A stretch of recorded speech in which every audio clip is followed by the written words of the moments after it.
Hello students, मैं संदीप खरे और आज का जो वीडियो लेक्चर है वो अध्याय 8 पर है, त्रिकोणमिति का परिचय। और इसकी जो जितनी भी बेसिक जानकारी है वो हम सब कुछ पढ़ेंगे ताकि इसकी प्रश्नावली के प्रश्नों को हल करने में हमें कोई दिक्कत ना आए, हम हर चीज को अच्छे से समझ पाए।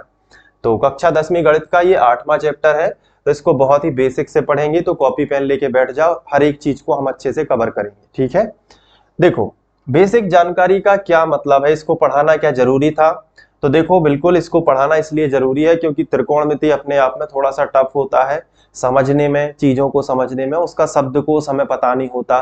तो पहले हम उसको जानते हैं, अच्छे से समझते हैं। जब अगर हमें वो सब चीजें पता हो जाएंगी तो हम त्रिकोणमिति को आसानी से सीख पाएंगे, ठीक है ना। तो सबसे पहले हम बेसिक जानकारी ही पढ़ लेते हैं। देखो, त्रिकोणमिति में सबसे इंपॉर्टेंट आता है कि त्रिकोणमिति का अर्थ क्या होता है। सभी बच्चे सोचते हैं कि त्रिकोणमिति है क्या, इसका अर्थ क्या है, ठीक है।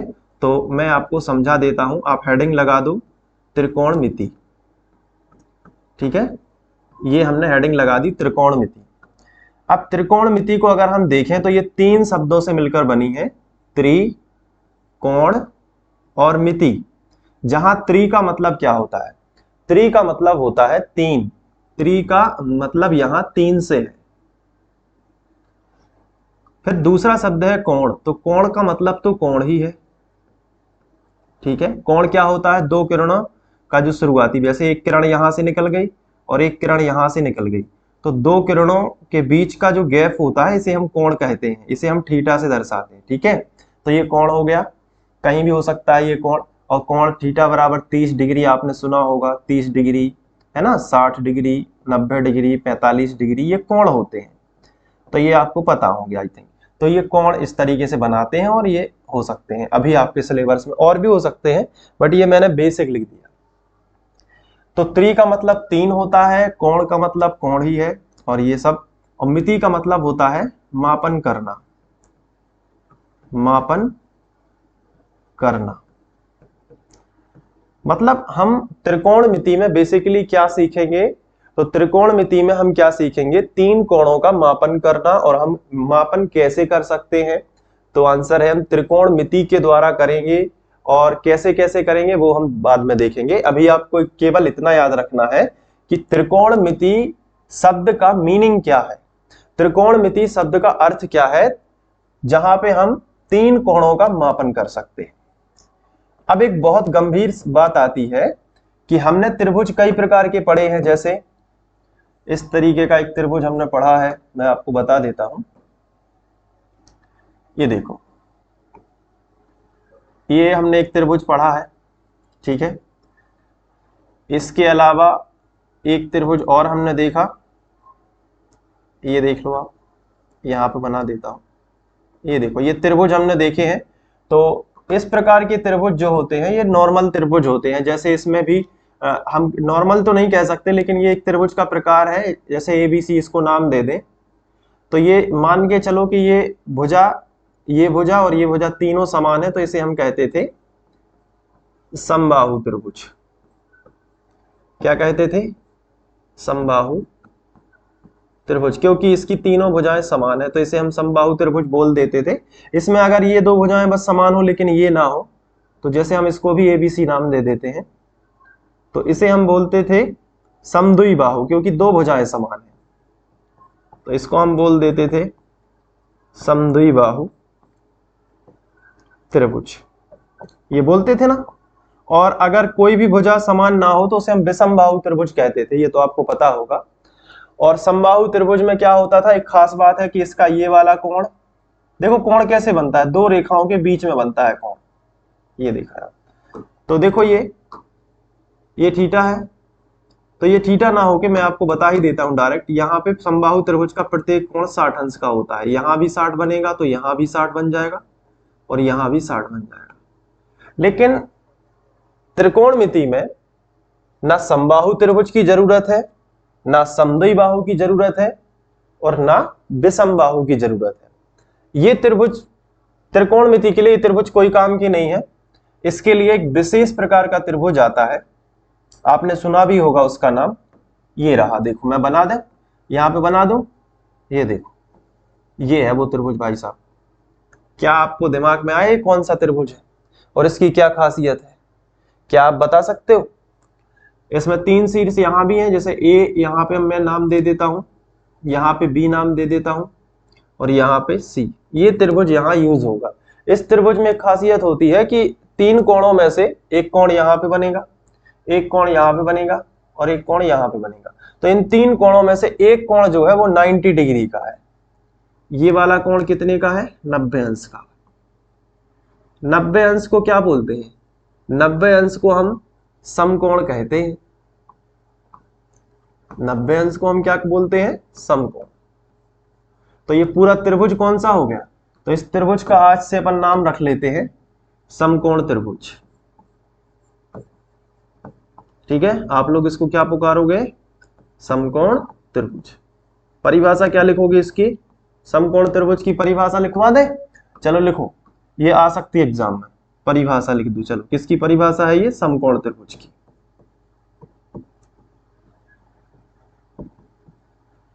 आपको लिखना है इसकी परिभाषा में, आप क्या लिख लोगे? ऐसा त्रिभुज, ऐसा त्रिभुज जिसका एक कोण, जिसका एक कोण क्या होता है? समकोण होता है। एक कोण समकोण होता है, तो बाकी 2 कोण कैसे होंगे? न्यून कोण, मतलब 90 से कम ही होंगे क्योंकि टोटल 180 होना है। तो एक कोण जो होगा समकोण होगा तथा शेष 2 कोण, शेष 2 कोण 90 से कम होंगे, 90 से कम, या फिर इसको बोल सकते हैं न्यून कोण होंगे, न्यून कोण होंगे। ठीक है, तो इस तरीके से आपको समझना है कि समकोण त्रिभुज की जो परिभाषा है वो क्या होती है। अब जैसे आपसे कोई पूछ ले कि आपने समकोण त्रिभुज तो बहुत पढ़ा है, इसकी परिभाषा ही बता दो, तो समकोण त्रिभुज की परिभाषा बताना कोई बड़ी बात नहीं है। समकोण त्रिभुज क्या है? ऐसा त्रिभुज है जिसका एक कोण क्या होता है?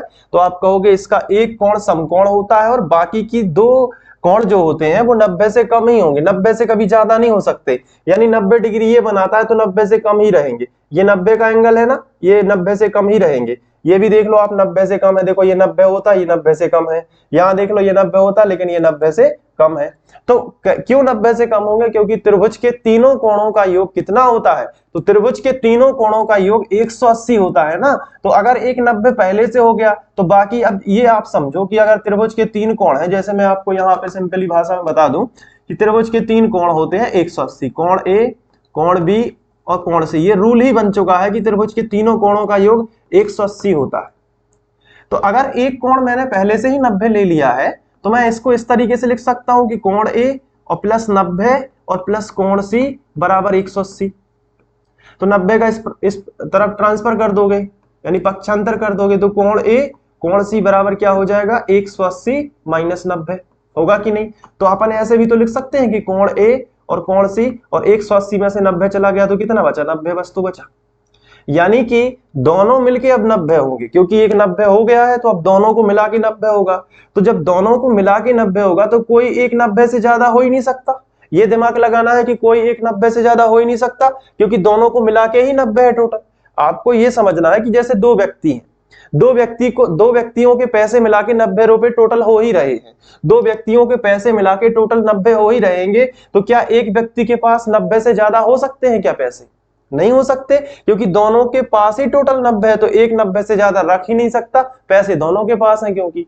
तो यही चीज यहां पे है कि जब एक कोण 90 डिग्री का हो जाता है, जब एक कोण 90 डिग्री का हो जाता है तो बाकी के 2 अपने आप ही क्या हो जाते हैं? तो बाकी के 2 अपने आप ही न्यून कोण हो जाते हैं। तो ये हो गया न्यून कोण। और ये भी सेम वही चीज, न्यून कोण ये भी हो गया, न्यून कोण ये भी हो गया। तो ये समकोण त्रिभुज से रिलेटेड चीजें हैं। जल्दी से स्क्रीनशॉट लो या फिर इसका नोट्स बनाओ, जल्दी करो, कितना समझ आ गया हो तो। चलिए अब मैं इसको थोड़ा सा साफ कर देता हूं और आगे बढ़ते हैं। ये हो गया। अब 1-2 बातें और, समकोण त्रिभुज से रिलेटेड 1-2 बातें और। जैसे यहां पे मैं दिखा देता हूं। एक छोटी सी बात, समकोण त्रिभुज हम पढ़ रहे हैं तो उसको थोड़ा और देख लेते हैं। ये समकोण त्रिभुज है। क्यों है ये समकोण त्रिभुज, एक बार बताएंगे क्या आप ये समकोण त्रिभुज क्यों है? तो आप सीधा सा जवाब दे दोगे क्योंकि सर इसका एक कोण 90 डिग्री, एक कोण क्या है 90 अंश का है।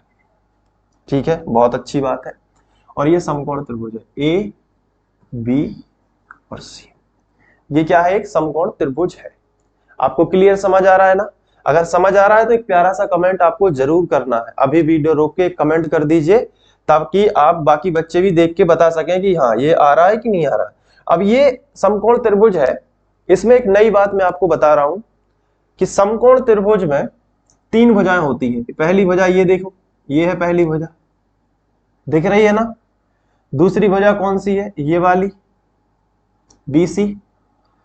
तीसरी भुजा कौन सी है, ये देखो ये CA, ये तीसरी भुजा है ना? तो समकोण त्रिभुज में भी 3 भुजाएं होती हैं।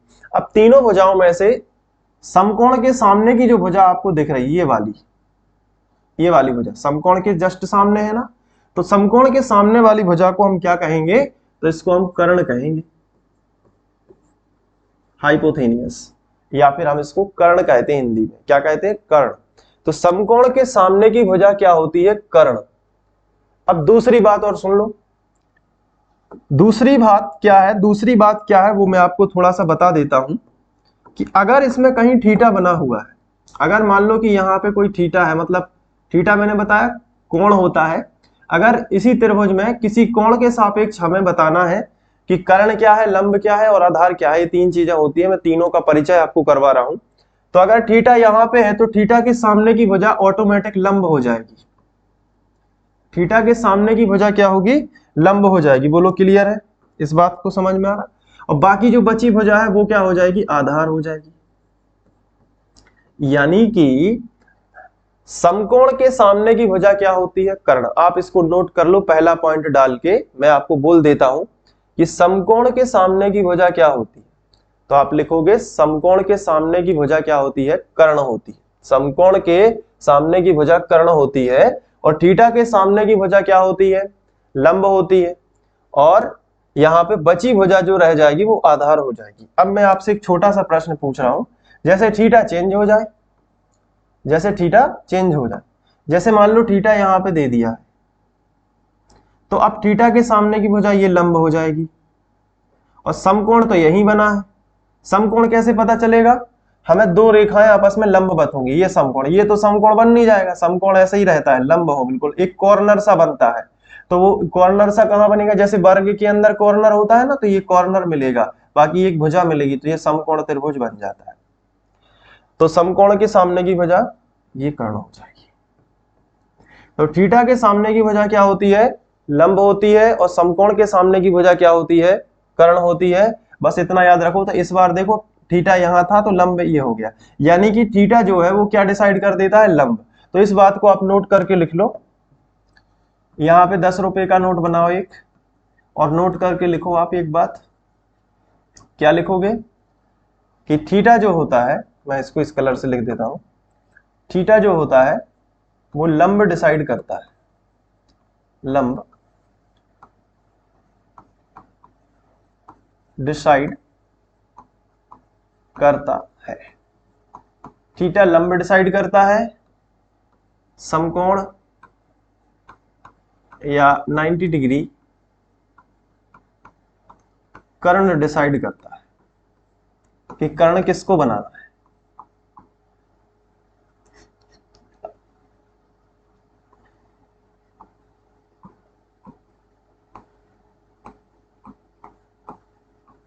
ये आप लिखो जल्दी से फटाफट कि समकोण क्या करता है। मैं एक बार क्वालिटी चेक कर लूं, ठीक है, आप लिखेंगे जल्दी से। ओके, सही आ रही है, आपने लिख लिया ये सब। थीटा लंब डिसाइड करता है और समकोण जो है वो कर्ण डिसाइड करता है। ये 2 पॉइंट बहुत इंपॉर्टेंट है, तो ये आपको लिखना है। आगे बढ़े, अब हम बात करेंगे त्रिकोणमितीय अनुपात की। त्रिकोणमितीय अनुपात, त्रिकोणमितीय अनुपात, और यहां से त्रिकोणमिति असल में स्टार्ट होती है। और ये जो बातें हैं जो आपको मैं बता रहा हूं वो आपको ध्यान रखनी है। त्रिकोणमितीय अनुपात होते क्या है, पहले आप हेडिंग डाल दो त्रिकोणमितीय अनुपात। अब ये त्रिकोणमितीय अनुपात क्या है, आइए इनको अच्छे से एक एक करके समझते हैं। हेडिंग तो डाल दी ना बढ़िया सी, अब इसको समझ लेते हैं कि क्या है ये त्रिकोणमितीय अनुपात। त्रिकोणमितीय अनुपात होते क्या है एक्चुअली में, इन भुजाओं के अनुपात होते हैं। लंब कर्ण आधार के जो भुजाएं होती हैं, तीन कोणों के और तीन भुजाओं की, उनमें रिलेशन है। देखो जैसे कि पहला त्रिकोणमितीय अनुपात होता है साइन थीटा, ठीक है।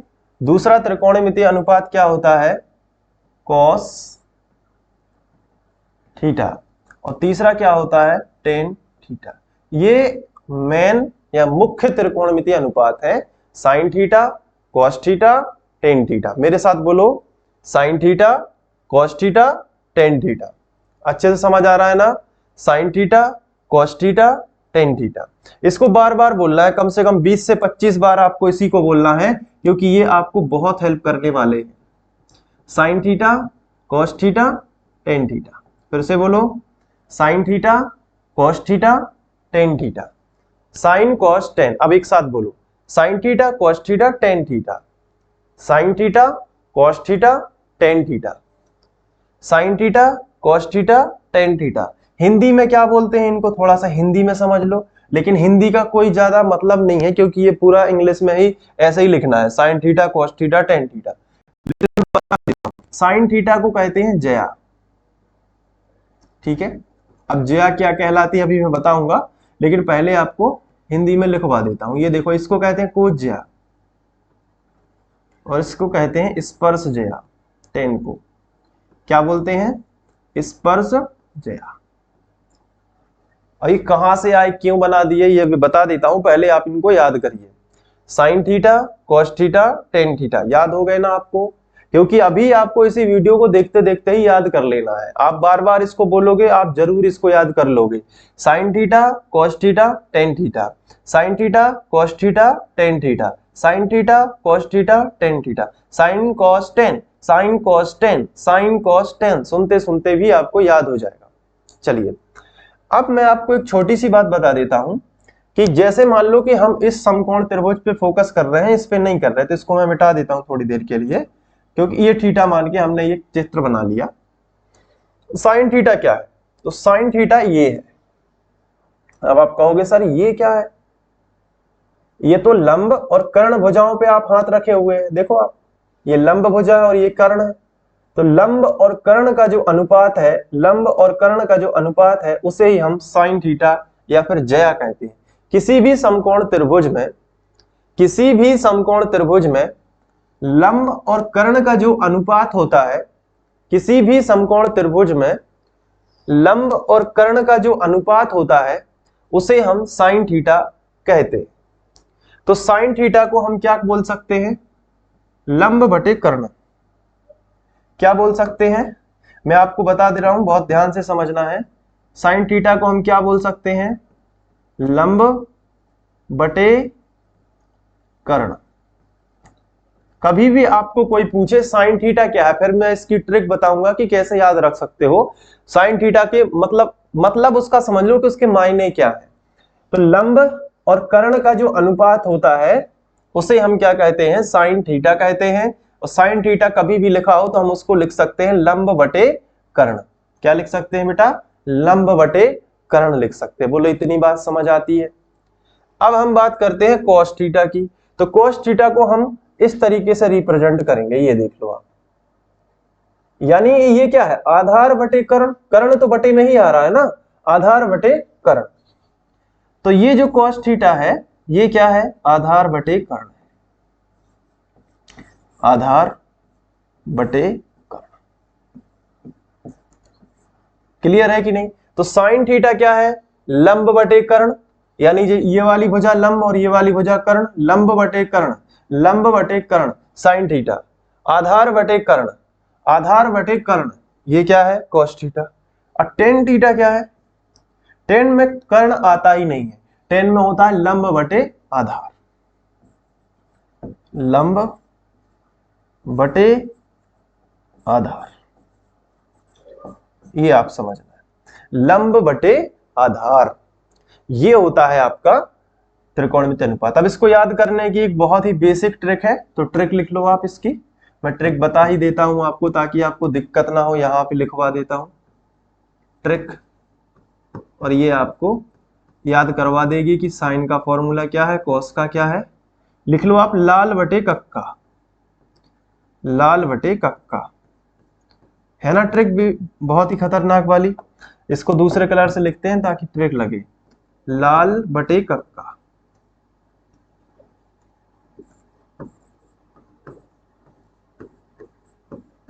अब ये ट्रिक आप देख पा रहे होंगे कि लाल बटे कक्का में क्या है, देखो ध्यान से। ये पहला बॉक्स है, मैं आपको बॉक्स के द्वारा समझाऊंगा। ये जो पहला बॉक्स दिख रहा है ना, ये वाला, ये किसका बॉक्स है, ये साइन का बॉक्स है। किसका बॉक्स है बेटा, साइन का है,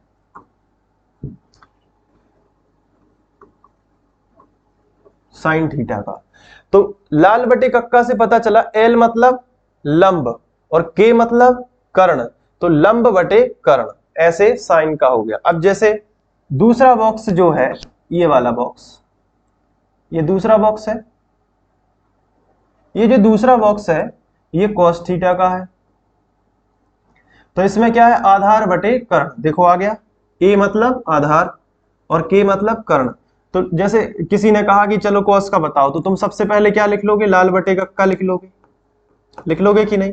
फिर तुम क्या करोगे, तुमने पूछा किसका है, कॉस का, तो दूसरा बॉक्स ये हो जाएगा, ये कॉस का है, ये साइन का है, और तीसरा किसका है, टेन का है। तो आधार बटे कर्ण बोल दोगे, क्योंकि लाल बटे कक्का में ए यानी आधार, के यानी कर्ण। तो आपको ये समझ में आ गया। अब आखिरी वाला बॉक्स किसका है बताओ, मैंने अभी बताया है, आखिरी वाला बॉक्स किसका है, ये वाला, ये किसका है, तो ये टेन का है, टेन थीटा। तो टेन का सूत्र क्या है, लंब बटे आधार, लंब बटे आधार। अब मैंने आपसे एक छोटी सी बात पूछी, बहुत छोटी सी बात, कि चलो जैसे मैं यहां चला गया, चलो इस पेज पे चला गया, और यही मैंने पूछ लिया कि चलो बताओ साइन थीटा क्या होता है। तुम्हें नहीं पता कि साइन थीटा का मान कितना होगा, कि लंब बटे कर्ण होगा कि कर्ण बटे लंब होगा, क्या होगा, कुछ पता ही नहीं है कि आधार बटे कर्ण होगा मान लो। तो क्या करोगे, लाल बटे कक्का रफ में लिख लोगे, लाल बटे कक्का लिख लिया, बताओ लाल बटे कक्का रफ में लिखा, उसके बाद पहला पहला ही बोल दो, लंब बटे कर्ण, ये साइन का। मान लो किसी ने कॉस का पूछ लिया होता, कैसे पढ़ते, आधार बटे कर्ण, क्योंकि कॉस कितने नंबर पे आता है, दूसरे नंबर पे। पहले नंबर पे कौन आता है, साइन, दूसरे नंबर पे कौन आता है, कॉस, तीसरे नंबर पे कौन आता है, टेन आता है। तो साइन कॉस टेन। तो ठीक उसी तरीके से यहां पे आपको ये हमने बता दिया। अब कुछ दो एक बातें और बड़े ध्यान से समझना। साइन, ये तीन त्रिकोणमितीय अनुपात है जो कि बेसिक है, ये बेसिक त्रिकोणमितीय अनुपात है। कौन कौन से, साइन कॉस टेन, ये तो मैंने बता दिए। लेकिन इसके अलावा बेसिक के अलावा मैं आपको बता दे रहा हूं कि तीन और होते हैं जो इनके अपोजिट होते हैं। जैसे साइन का उल्टा होता है कोसेक, कोसेक थीटा। कॉस का उल्टा होता है सेक थीटा, और टेन का उल्टा होता है कॉट थीटा।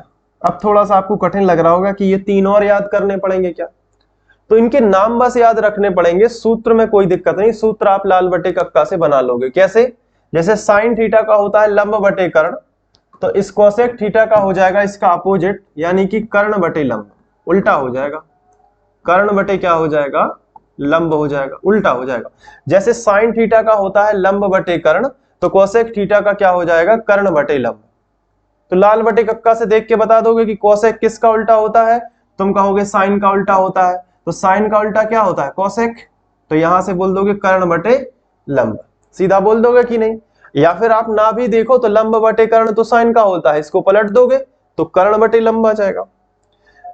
ठीक उसी तरीके से कॉस, तीन अक्षर का कॉस है तो तीन अक्षर का सेक है, ऐसे भी बोल सकते हैं। इसमें सेक है, यहाँ ये शुरू हुआ सी से, यहाँ खत्म हो गया सी पे, तो ऐसे भी अपन एक मेमोरी बना सकते हैं कि कॉस का उल्टा क्या होता है, सेक। इसका जो है सूत्र भी पलट जाएगा, आधार बटे कर्ण से क्या हो जाएगा, कर्ण बटे आधार हो जाएगा। बोलो है ना सिंपल, इसके बाद tan का उल्टा क्या होता है, cot। तो जब tan का सूत्र लंब बटे आधार है तो cot का सूत्र क्या हो जाएगा, आधार बटे लंब, आधार बटे लंब हो जाएगा। तो ये है त्रिकोणमिति के 6 त्रिकोणमिति अनुपात। कौन कौन से हैं, sine, cos, tan, cosec, sec, cot. अब एक बार में अच्छे से मेरे साथ याद करो, बिल्कुल याद हो जाएगा, टेंशन नहीं लेनी है। साइन कॉस टेन, बोलो मेरे साथ, जैसे मैं बोलूंगा साइन कॉस टेन तो आपको भी बोलना है साइन कॉस टेन, ठीक है, बोलना है, फुल प्रैक्टिस करनी है। मैं आपको वीडियो देखते देखते ही सब कुछ याद कराने वाला हूं। Sine cos tan, cosec sec cot, sine cos tan, cosec sec cot, sine cos tan, cosec sec cot, sine cos tan, cosec sec cot, sine cos tan, cosec sec cot.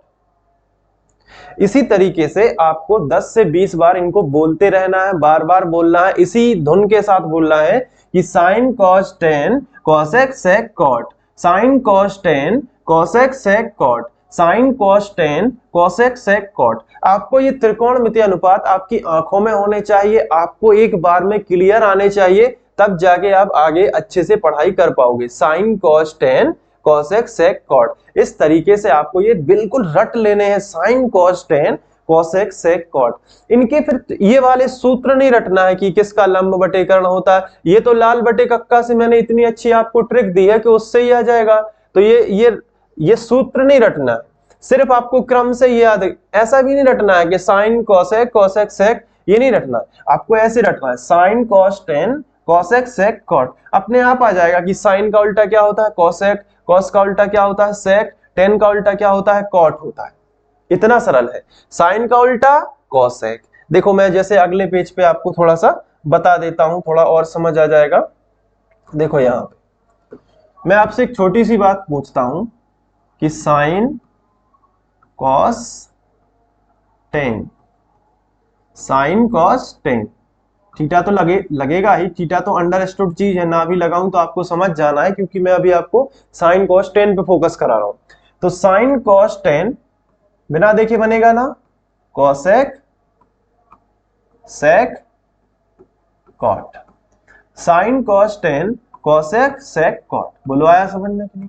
अब जैसे मैंने आपसे कहा कि इसमें से सेक का सूत्र बताओ क्या होता है हिंदी में, तो आप गए और आपने ट्रिक लिख ली लाल बटे कक्का, यही ट्रिक बताई थी ना मैंने, क्या लिख ली, लाल बटे कक्का लिख लोगे। अब इसमें आपने क्या किया कि सर ने पूछा किसका है, सेक का, तो आप सेक से रिलेट कर गए कि ये तो कॉस का उल्टा होता है, यानी कि ये दूसरे कॉलम में आएगा, क्योंकि साइन के बाद साइन का पहला कॉलम, कॉस का दूसरा कॉलम और तीसरा टेन का है कि नहीं है। तो आप लिखोगे कि कॉस का तो आधार बटे कर्ण होगा, यानी सेक का कितना होगा, कर्ण बटे आधार, कर्ण बटे आधार। तो आप इसका बता दोगे कि सेक का कितना होता है, कर्ण बटे आधार। बस थोड़ा सा कठिन लग रहा होगा, लेकिन प्रैक्टिस हो जाएगी, कुछ भी चीज कठिन नहीं है, सब कुछ बनता है, बस ध्यान से देखना है। मैं आपको फिर से पूछता हूं, मान लीजिए मैंने आपसे पूछ लिया चलो टेन का बताओ, तो आपको नहीं है पता, कोई बात नहीं, आपने लाल बटे कक्का लिख लिया, लाल बटे कक्का। अब आपको पूछा किसका है, टेन का, तो आपको पता है साइन कॉस टेन, यही है ना, साइन कॉस टेन। तो टेन की ये तीसरी लाइन है, तो आपने देखा ये तो लंब है और ये तो क्या है, आधार है, यानी कि टेन का सूत्र क्या हो गया, लंब बटे आधार।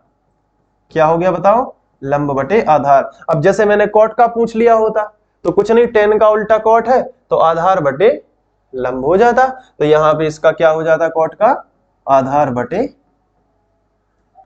लंब।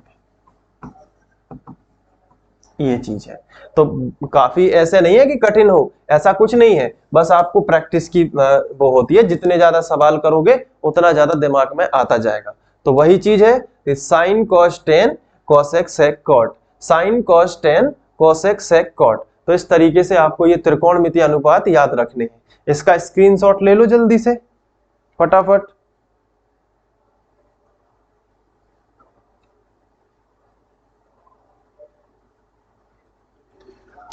ठीक है, ले लिया स्क्रीनशॉट।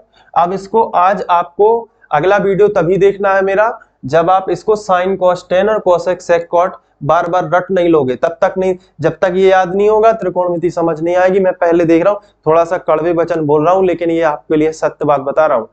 आप देखो, मैं कह दूं कि चलो डायरेक्ट प्रश्नावली शुरू करते हैं, लेकिन वो सही नहीं रहता। आपको इंट्रो देखना बहुत जरूरी है।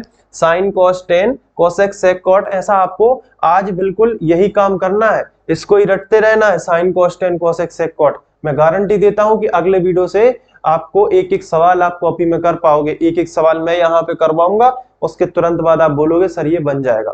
ऐसा कोई कठिन नहीं है सवाल, बस आपको बेसिक अच्छे से आना चाहिए।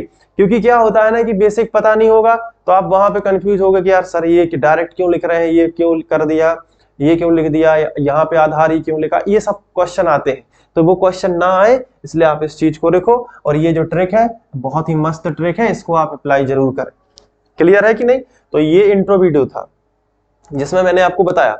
बाकी के वीडियोस देखना चाहते हो, डिस्क्रिप्शन में प्लेलिस्ट की लिंक दी गई है, एक एक करके सारे वीडियोस देख डालो। बिल्कुल मैथ में आगे बढ़ने से आपको कोई नहीं रोक सकता। क्लियर बात बता रहा हूं मैं। चलिए मिलते हैं नेक्स्ट वीडियो में प्रश्नावली 8.1 के साथ। तब तक के लिए अपना ध्यान रखना और पढ़ाई अच्छे से करना। Thank you.